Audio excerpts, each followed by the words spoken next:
Here's an example. Let me just take this out quickly because I took this function out of a program.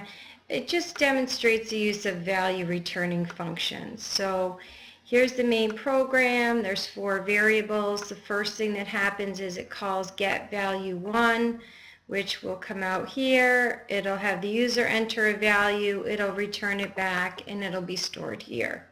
Then it'll call get value 2, so it'll come down here.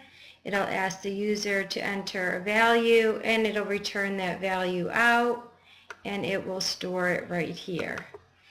Here's the calculate sum function. It's going to come out to this function. It's going to pass in both value 1 and 2.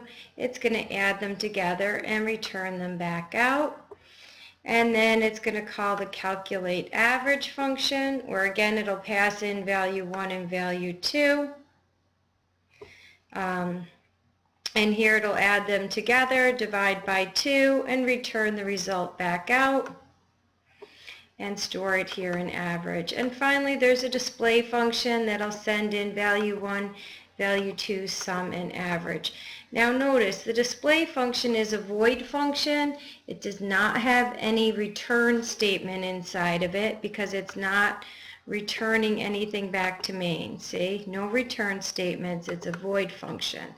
Each of these with return statements actually will return a value back out, and in this case the data type of what's being returned back out is a double, so that's its return type.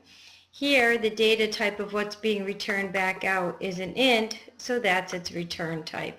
So it's kind of a program that shows you how to use value returning functions, and a little bit later in this lecture material I'm going to show you the same program but using reference parameters. So this is available in the C++ files folder for you to run.